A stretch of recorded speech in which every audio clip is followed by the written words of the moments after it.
Hey, everybody, welcome back to the I Play 2 podcast. I'm your host, Rob Adler. This week, former NHL defenseman Bill Mikkelson joins the show. He won an AHL Calder Cup in 1971 with the Springfield Kings, and after making his NHL debut the following season, Bill was chosen in the expansion draft by the New York Islanders, where he played alongside future Isles Cup winners Billy Smith and Lauren Hennig.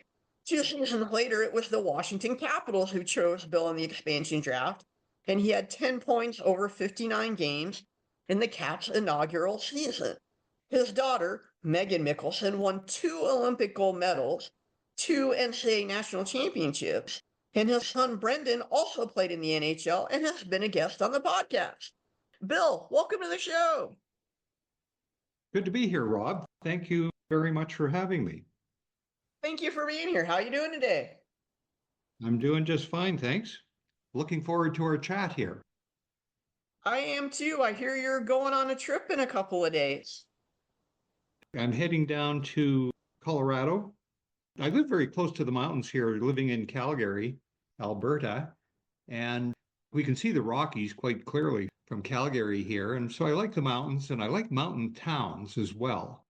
Now, Boulder's not quite in the Rockies, but it's very close. You can see them from there. And I'm looking forward to going to some of the mountain towns that are not that far away, a couple hours away, I think, from Boulder, Breckenridge and Vail, Aspen, those kinds of places. So I'm going down for a couple of weeks just to hang out and see what the area is like. Are you a big hiker as well? Not at all. I just like the views, I guess the whole atmosphere around mountain towns.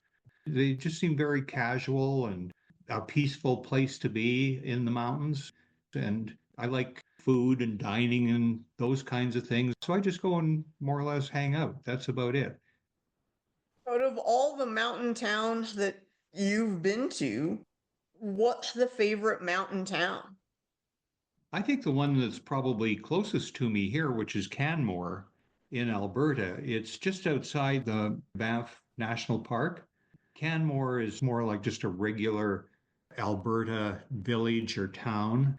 But we used to go down to the Whitefish area as well. So there's skiing in Whitefish, Montana. Really liked it there. So I would say Whitefish and Canmore are probably my favorite towns. I have to admit, I'm more of a beach guy, but in a lot of ways, small mountain towns and small beach towns are kind of similar in terms of the main drag, the restaurants, that kind of stuff. Yeah. A few years back, my wife, who just passed away late last year, is from Salisbury, Maryland, which is where she grew up. And Salisbury is about 30 miles from Ocean City, Maryland. And Betsy, my wife, her mother lived in Ocean City. She had a condo there. That's where she retired to after her husband had passed away. Betsy and I and the kids would go down there every second summer and spend a week at the ocean. And this would be in the summertime because the kids would be out of school. But it was very hot and humid, unless you were right on the beach itself and that you had an ocean breeze coming off the ocean. It was comfortable. But other than that, very hot and humid in Maryland in the summertime. But my wife loved the ocean. She spent every summer when she was growing up over at Ocean City. Whenever we went on vacation and all the years since then, we always had to go to an ocean place. We had to compromise. There was a bit of debate there all the time. I like going to mountain towns in the mountains, and she liked going to the ocean. But we split it up. We never had a problem with that. I remember one time when we went to Ocean City, we had a room at the hotel, was right on the Atlantic, and my wife, the couple nights we were there, slept out on the balcony so she could hear the ocean waves lapping at the shores. She loved the ocean. Ocean City is a pretty place. It is. We're going back there this summer. As I mentioned, she passed away late last year from a stroke. She requested that half of her ashes be taken to Ocean City and scattered in the Atlantic just off Ocean City. So myself and the kids and some good friends of hers are meeting there late August to do just that. It'll be a sad revisit to Ocean City. So you're Canadian and your wife's from Maryland. How did you and your wife meet? It was the year after I played with the Islanders. I played the 1 year with the Islanders, which was the 72-73 season. And I didn't make the team the next year because guys like Denny Potvin and Bert Marshall, Dave Lewis came along. So there just wasn't room for me, unfortunately. So at the end of training camp, they sent me down to Baltimore in the American League. Betsy had graduated from Towson State University. She was teaching school in Middle River in Baltimore. Sunday evenings in Towson, there was a little bar. I lived in Cockeysville, which was just north of Towson. But every Sunday evening, this bar called the Crease, and it was called the Crease because it was named after lacrosse. Field lacrosse is big in Maryland. It was a long, narrow bar, and every Sunday night, they would take all the chairs or stools out of the bar and play 50s music or whatever. And on Sunday evenings, the bar would be just packed, standing room only. So there was a Sunday evening, I went down there with some teammates, and she was down there with some of her friends, and that's where we met. And that was in the fall of the 73 year. And the next year, I was drafted by the Washington Capitals, as you mentioned, which is just down the road. It's an hour south of Baltimore. So we continued to see each other, visit back and forth. She'd come down to all the games in Washington. And the next year, I didn't make the Capitals again and was sent back to Baltimore. And my former defense partner there, Kent Douglas, had been named the player coach that year. So he requested me back. So there I am back in Baltimore again. So this is the third year now that she and I continued to see each other and go out. And I guess at some point in there, we knew we were for each other. And when my hockey career was over, we got married, and we were married for 44 years. That is a very cool story. Thank you for sharing that. When I was talking to, I think it was Stan Fischler a while ago, I mentioned that fate, events that happen in your life. I didn't make the Islanders that year, but in the overall look at my whole life, probably the best thing that happened to me was being sent down to Baltimore that year, because that's where I met her. If I made the team, I would have stayed in New York, and that never would have happened. And as it turned out, we had three great kids, as you know. You've already talked to one of them. So I'm kind of thankful now that Bill Torrey, the GM of the Islanders at the time, did send me to Baltimore. That was probably one of the most major events in my life, being sent to Baltimore. Otherwise, we never would have met, and who knows how my life might have turned out. But as it is, I am extremely satisfied with the life I've had. And she was a big part of that. She was everything there. And it's amazing how something negative being sent down, because obviously you wanted to play in the NHL, turned out to be such a positive. And who knew at the time? I was very disappointed. Although I'd gone into that camp with the Islanders knowing the players that they had picked up in the offseason, I mentioned them all earlier. And Jerry Hart was one of the guys who'd played very well with the Islanders here before, and he's the only Islander defenseman who made the team the second year. So there weren't many spots. The writing was on the wall when I went to camp, and I knew I was in tough, but gave it my all, but it wasn't enough, and down I went. I would have liked to have stayed with the Islanders that year. I had never had a defenseman as a coach, and Al Arbor, that was his first year there. He was a very good defenseman, known for shot blocking, which is a skill I tried to develop, not to his level, of course, but I kind of wish I could have stayed that year because I really would have liked to have been coached by him. You never know, I might have turned out to be a better player and stayed in the NHL longer and maybe have had a longer career. But in retrospect, how it turned out, no regrets. For your first NHL point, you had the primary assist, but teammate Jean Potvin had the secondary one. Jean Potvin was one of my favorite teammates on any team I played on. He belonged to LA, as did I, and we played together my first year pro in Springfield with the Springfield Kings. And Jean was one of the other defensemen. He and Butch Goring and Billy Smith were three of the key players on that team that helped us win the Calder Cup that year. He was a great guy, a fun-loving guy. He just passed away well before his time, I think about 2 or 3 or maybe 4 years ago. But the next year, he was in LA. I was called up for a couple months, so I played with him during that period as well. And then when I was with the Islanders traded for him. He was in Philadelphia at the time. They traded for him because they wanted to draft Denny Potvin, his younger brother. And they thought that by having Jean on the Islander team, that Denny would be very motivated to join the Islanders if the Islanders drafted him. And Denny that year, his draft year, was far and away the number one pick. The competition for the Islanders for his services was the World Hockey Association, which had just started up. So they wanted to have something that would attract Denny to the island. So Jean referred to himself as the bait being he was there to attract his little brother. And we know the rest of the story. That is pretty good. And you mentioned the WHA. With the WHA being involved, did that help you in a way get a call up to the NHL? Oh, absolutely. With the WHA coming along, it really doubled the number of major league jobs at the time.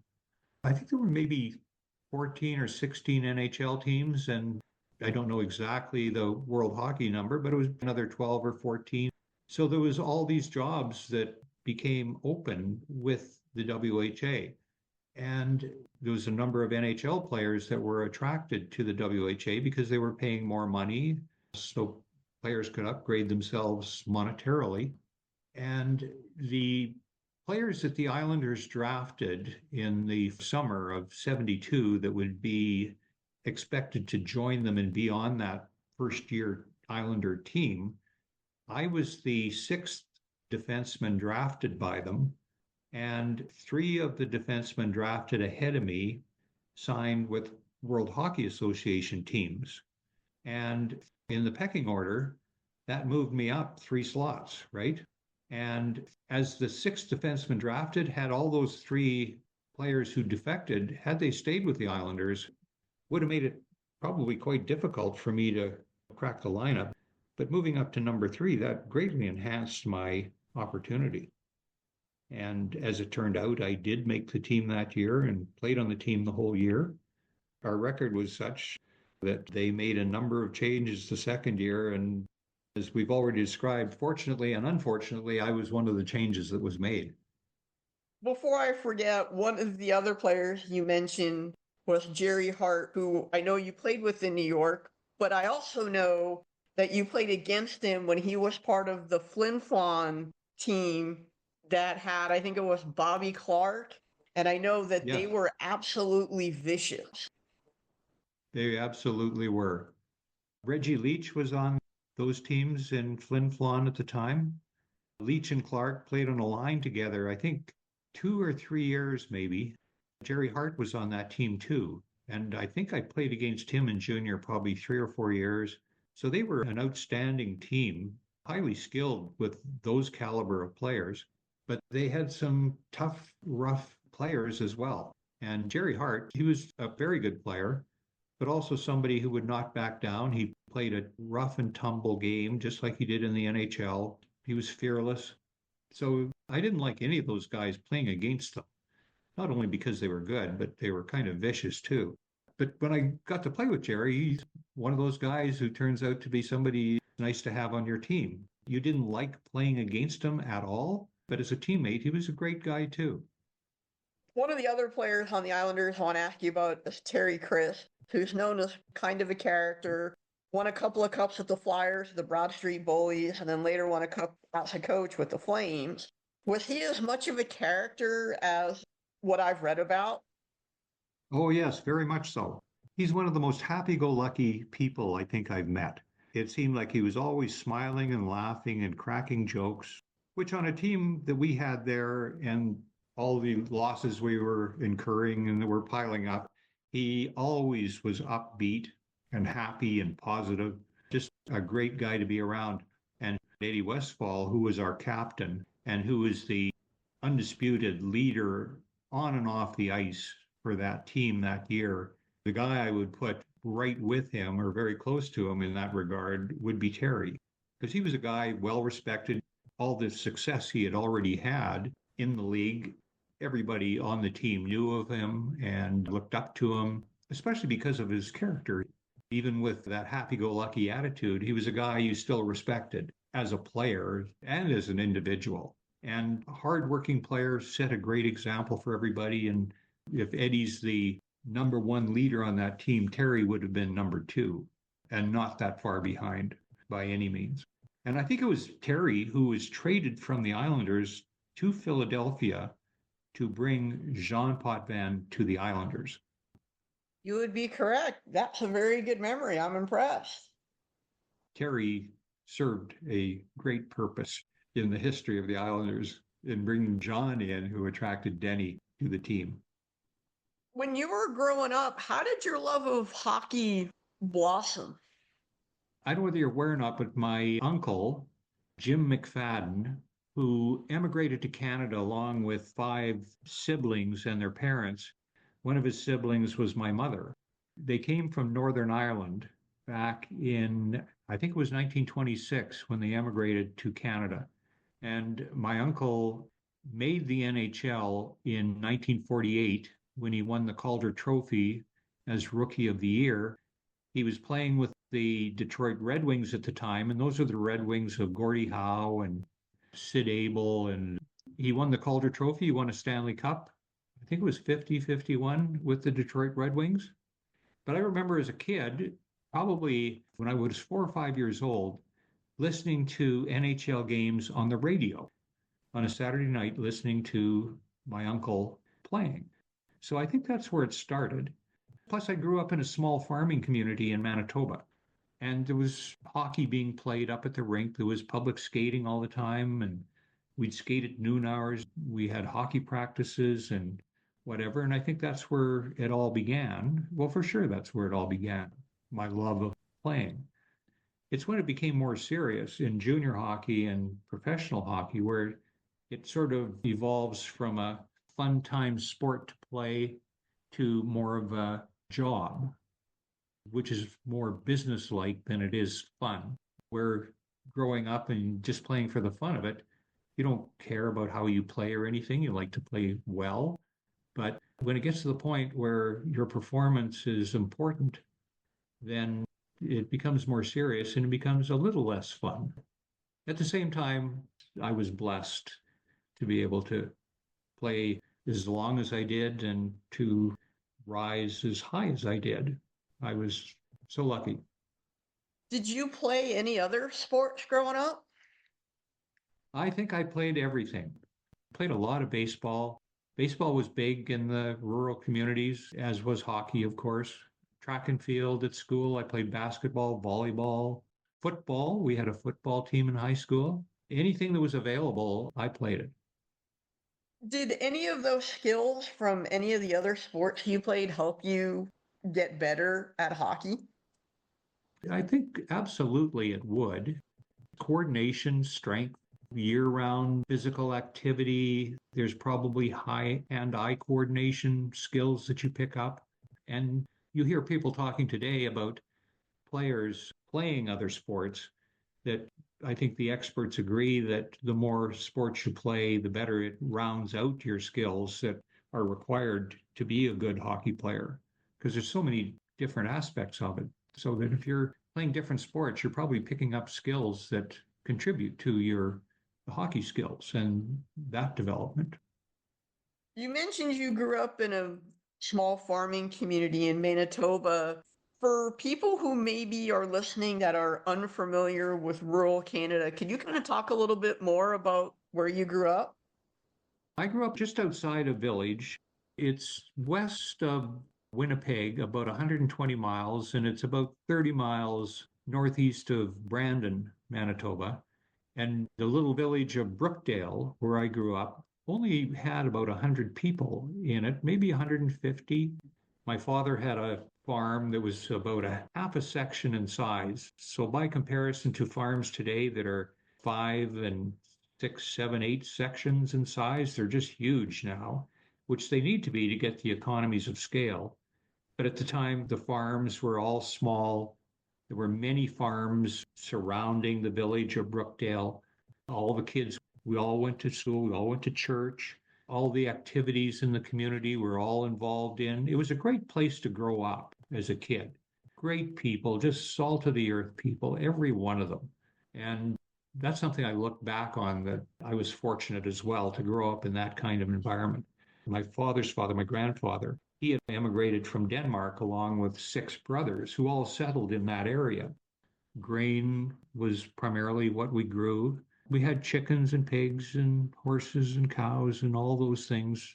What we ate, we grew. There was no buying beef at the store or anything like that. We'd go out and kill one of the animals that we had. If we wanted chickens, we'd go out, kill a couple chickens, and we made our own milk and our own butter and our own cream and everything.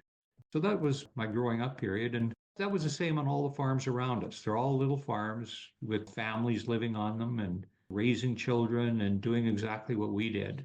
So it was rural Manitoba. So we had winters that were cold and blustery. And I sometimes wonder how we survived. I certainly wonder how people who emigrated to the country at that time, anywhere in the country, the weather, the winters, 30-degree below weather at times, 20 below a lot of the time, how these settlers survived those first winters when they first moved here.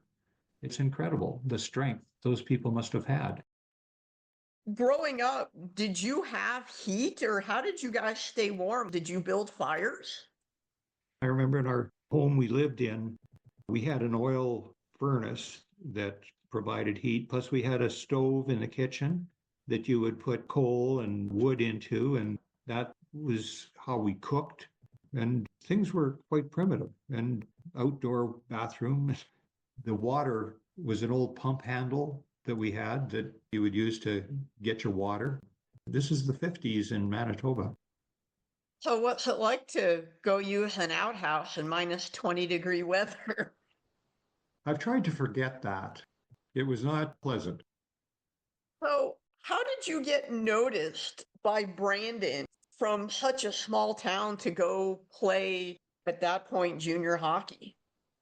The way that happened was there was a community about 10 miles away from our community. It was called Wellwood. And a couple winters, they bought in some players from surrounding towns that they thought were good to form a team that would compete in provincial playoffs. I was one of 2 players that they selected from Brookdale, our little community. There was some players from another village as well, and they combined those players into a team that could compete. All the towns were very small and didn't have sufficient talent or players so that they could form a team that would be competitive.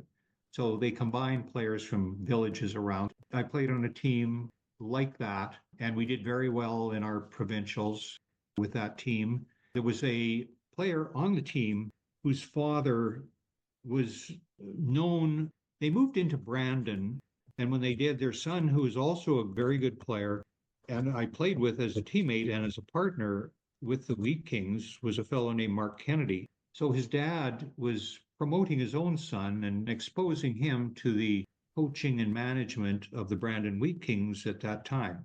So I got an invite from the midget team in Brandon, which was a city of about 35,000 at the time, to go in and play on the midget AAA team in Brandon, which I did.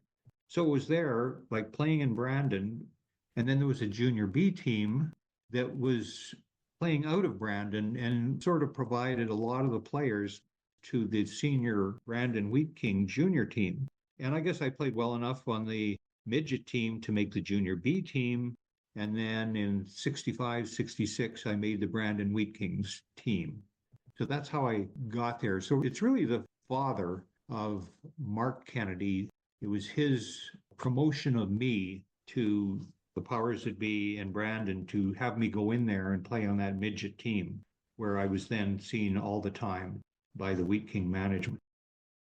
So were you still living at home at that point and commuting to Brandon, or were you being billeted at that point? The 2 years I played with the midget team and the junior B team, I lived at home in Brookdale. It was about 30 miles into Brandon. So we commuted back and forth for games and practices. And I was fortunate, my father having a grain farm, he had time during the winters to drive me around into Brandon and other locations where we played games. And I think he was enjoying it too and having fun going to the games and watching and everything. I do remember the vehicle technology of the time and driving out in the middle of nowhere when it's 20 and 30 below, how brave my father was, hauling me all over southwestern Manitoba playing hockey. But it wasn't until I made the Wheat Kings that I moved into Brandon. And the first year I was there, I stayed with Mark Kennedy and his family. So I billeted with them. So Mark and I had a room down in the basement, the two of us. We were both going to grade 12 at the local high school and playing hockey. So I was well fed and well cared for and everything that first year. It was the next year that I moved out with a couple of teammates and we got a room with a billet family ourselves. The gentleman was an old retired railroader and he and his wife both retired and in their later years, but they only lived 3 blocks from the Brandon Arena. So it was very convenient. So that's how that story sort of evolved. So I'm thinking about the dichotomy of you growing up in a town of 100, 150, and then making your NHL debut in Los Angeles. How much of a culture shock was LA for you? That's a good question. I hadn't thought of it in that regard. I think I sort of had stepping stones on the way there. From Brookdale, I went to Brandon, which was a larger center. I then played 2 years in Winnipeg, which is a city of about 500,000, I guess. So I spent a couple of years there going to the University of Manitoba.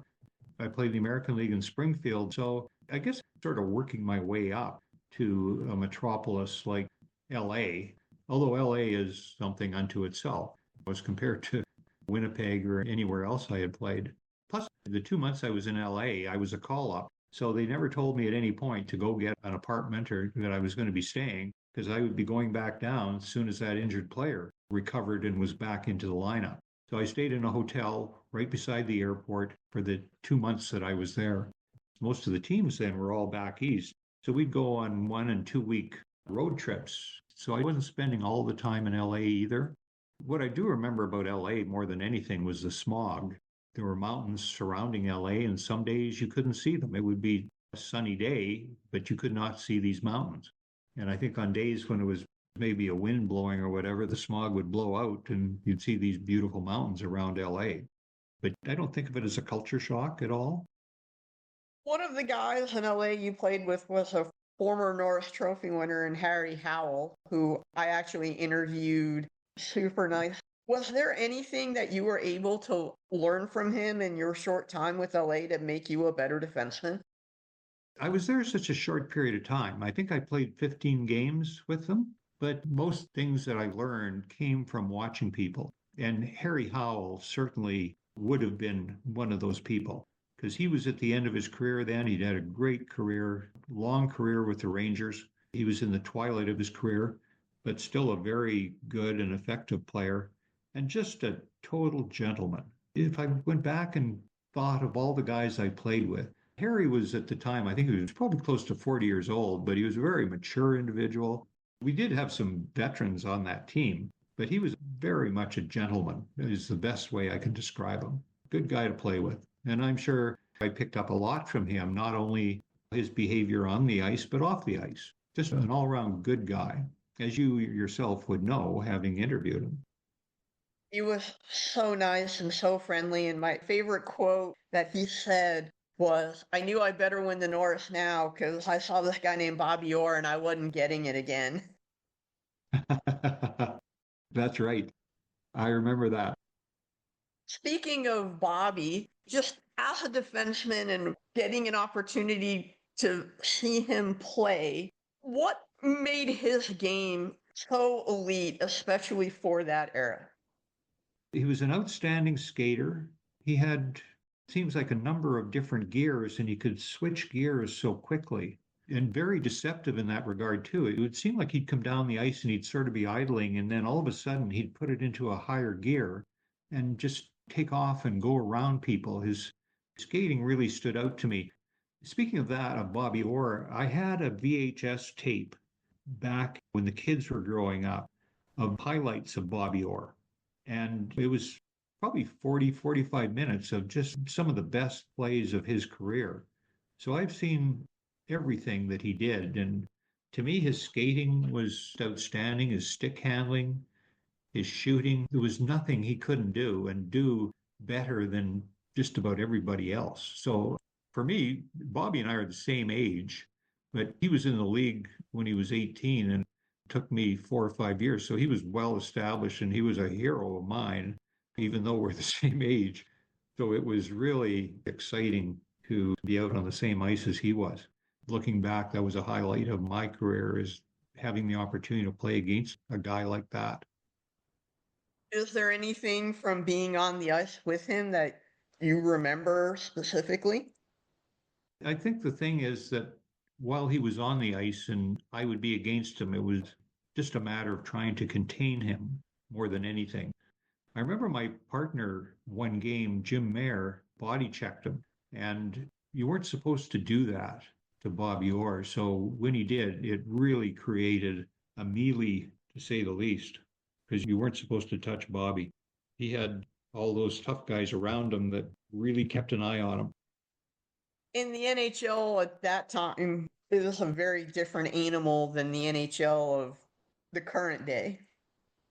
The bench clearings, they weren't uncommon at that time. Probably the biggest difference between then and now was the fact that when I played, you fought your own battles. So if somebody hit you dirty, it was your responsibility to go back if you wanted to even things up. And players did that. And they could take the guy on physically in a fight, they would do so. And if they couldn't, they'd take the stick to him. So there was a lot more stick work with guys who were not fighters, but who were protecting themselves or developing a reputation that you weren't to mess with them. So that's, I think, where the biggest change is today. Since we have talked a lot about the Islanders, but haven't talked a lot yet about the Capitals and the expansion team you were on there. Do we have to? Just kidding. So that Washington team was not great, as I think you're well aware. I am very well aware. I played on the expansion Islander team as well, where we had more veteran players and we had some more skilled players than what we had in Washington. And the results show that.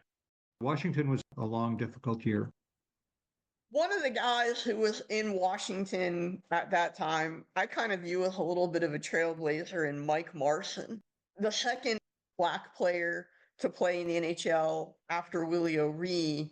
He kind of gets glossed over, I would say, in terms of people remembering him in comparison to, let's say, Tony McKegney, Grant Fuhr, others who came on a few years later. Do you have any memories of Mike Marson? I remember him well. More of him as a person and as a character. He was very young. That was his first year out of junior. So he's 18, 19 years old when he was on the team.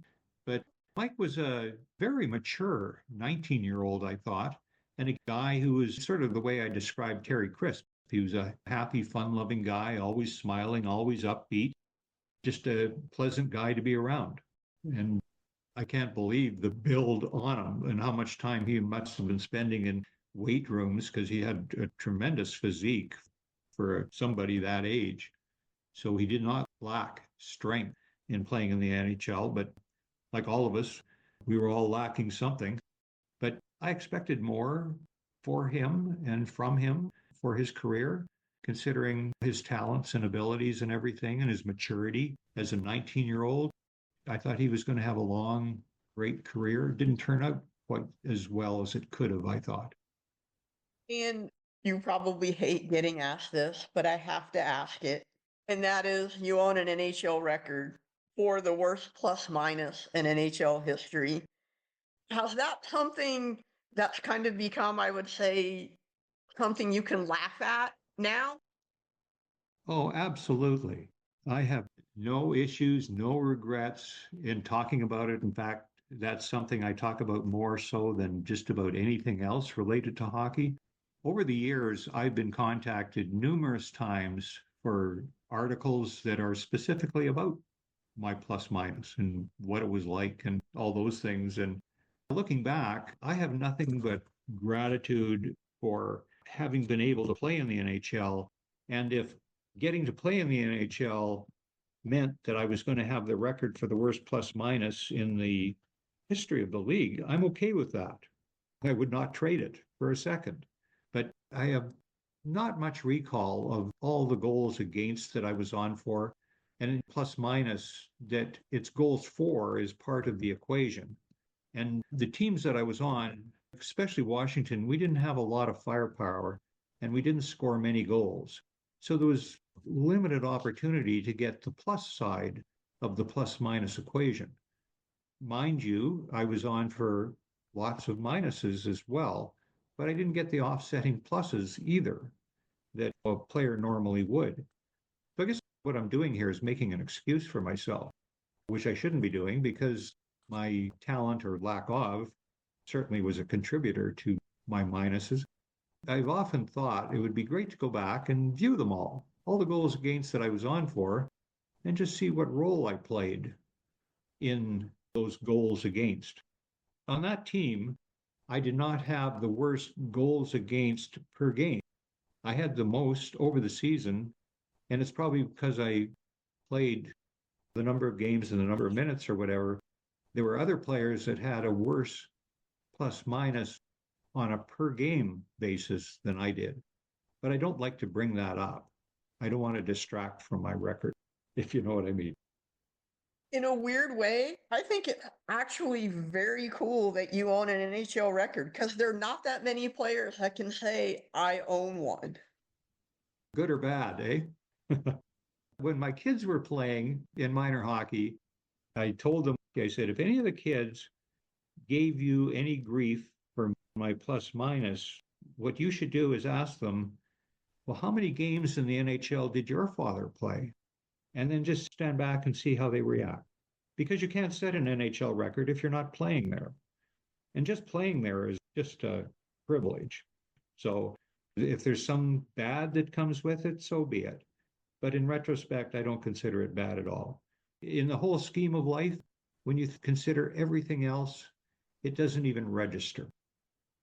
One of the guys on the Caps team that I want to ask you about, and I know that your paths only crossed for a few games, was Ace Bailey. And for listeners who are unaware, Ace became a scout for the Oilers and the Kings, and unfortunately was on one of the planes in 9/11. So, what kind of player was Ace like? Because I haven't seen a ton of video of him. He was an offensive player, a good skater. He was a fun-loving guy. He enjoyed playing in the NHL and all the limelight that brought. He's a guy, I think, who on and off the ice lived life to its fullest. And like everybody else, I was quite shocked to hear about what had happened to him on 9/11. But skill-wise, he was good at everything. He had a good NHL career, and he had a good career afterwards, too, in the scouting business. He won, I think it was like 4 or 5 cups with the Oilers because he was like their main pro scout throughout much of the 80s. He was deserving of everything he achieved, just as he was a good player in his own right. I'm sure he was a very good scout as well, which the scouting job or occupation is kind of a tough job. When it comes to family and the amount of time you spend traveling and on the road, it's not an easy job. Speaking of jobs, and you had mentioned this a little bit earlier, you left hockey to go join IBM. What was behind the decision, I guess, to hang up your skates and get into the corporate world? My time had been up. I spent my last year playing in Europe, in Germany. It was the last year of my Washington contract, and Washington paid part of my salary to play on the German team. And in talking to my son, you would know that he had played in Mannheim in Germany. I had played in Mannheim as well. small world story. But I played in Mannheim, I think it was 78. And then my son Brendan played there maybe 7 or 8 years ago. But that was sort of the writing on the wall. I was finishing my career. I wasn't going to go back to the NHL again. I didn't want to be a minor league bum as well. Before I turned pro, I already had 3 years towards a Bachelor of Commerce business degree at the University of Manitoba. I tried unsuccessfully a couple times when I was with the Islanders. I'd enrolled in Hofstra University, planning on taking courses over the winter. When I went to Washington, I enrolled at the University of Maryland, hoping to take some courses too. So during my whole career, I knew that this was going to end, and it was going to end in the sense that I was going to have to go out and get a job and earn a living because we didn't make enough money at the time, like players today who can play for 3, 4, 5 years and they're set for life. They never have to go out and get a job. I knew that I was going to have to do that, so I was trying to keep my school up while I was playing. So I was always thinking that time was going to come, and it did come. I just realized if I'm not going to play in the NHL, I might as well go get on with my life. And as I mentioned, Betsy and I had been dating for a few years and intending on getting married. I think it's tough, especially the amount that I moved around, to be married and have a family. When I finished that year in Germany, I went back to the University of Manitoba. I took my 4th year of commerce and graduated. IBM was on campus in the spring interviewing students who were graduating for jobs with the company. So I'd interviewed with IBM. I had greatly admired the company through case studies I had been doing in 4th year at university. And when they offered me a job, I jumped at it. And given the opportunity to work for a company like that was something I didn't want to pass up on. And as it turned out, I did join them. I worked for them for 24 years before retiring in 2003. That was a great experience as well. Another reason why I feel so fortunate in my life to have 2 good careers. Getting to play in the NHL wasn't a long career, but it was sweet. And my career with IBM, I was blessed as well. I've been very fortunate all along the way.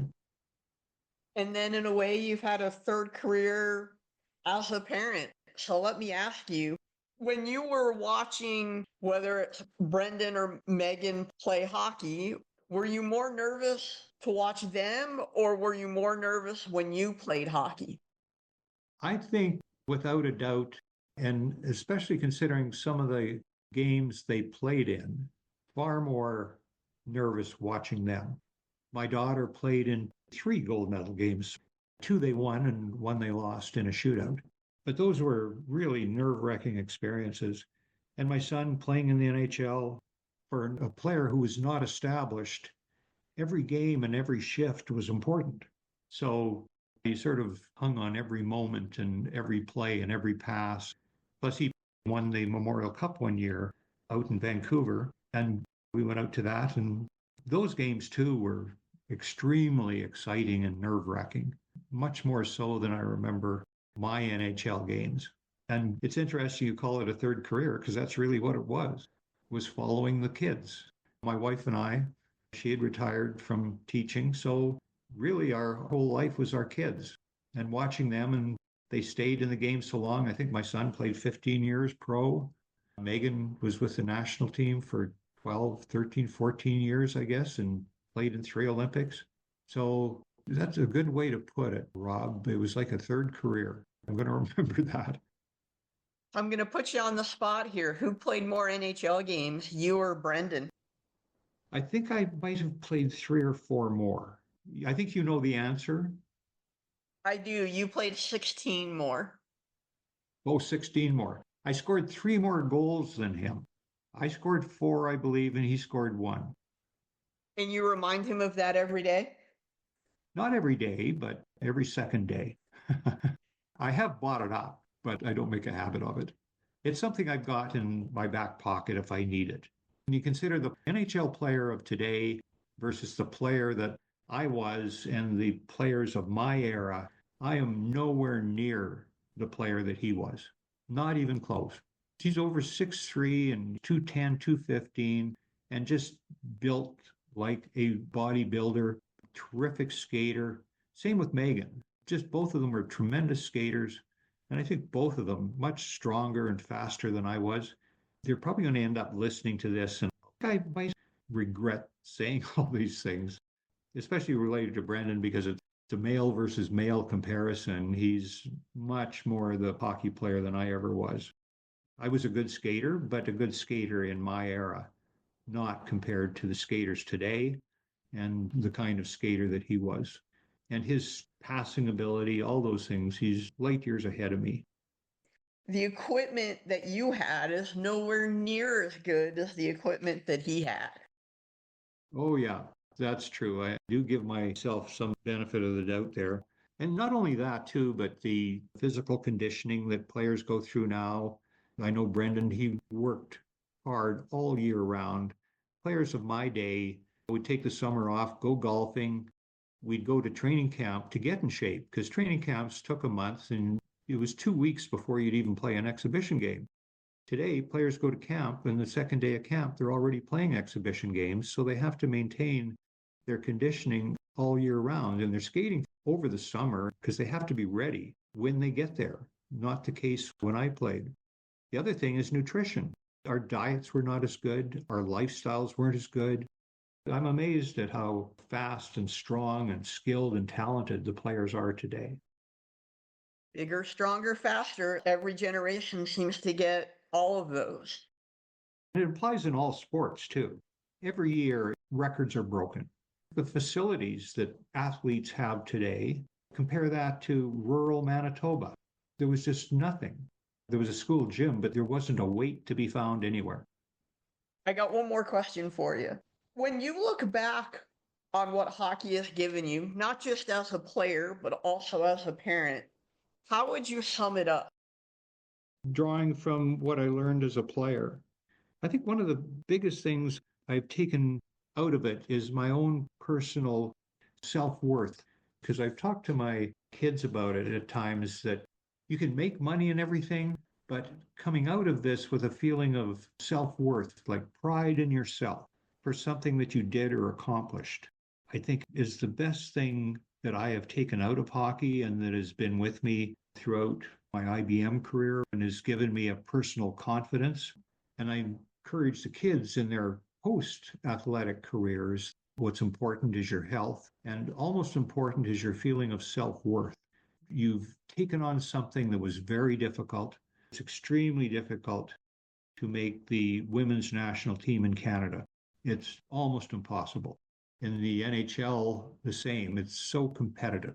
If you just go in and play one game, that's a tremendous accomplishment. So for Brendan to go in and play 130 some, he should take tremendous pride in that because he's done something and Meaghan's done something that nobody else can do. And same with my daughter too. Few people have the capability to write musical reviews and play in a band and whatever, but you should take a lot of self-worth and pride out of that, and it gives you confidence in your life and everything else that you do. Bill, I want to thank you so much for joining the I Play 2 podcast today and talking about your time in the NHL with the Kings, the Islanders, the Capitals, growing up in a small community and being a parent of 3 very successful kids. Thank you so much. Take care and have a great trip. Well, thank you very much for having me, Rob. I really enjoyed this chat. It's been great thinking back on the days and reminiscing and going through all this again. I don't get this opportunity that often, so I really enjoyed this, and thank you again.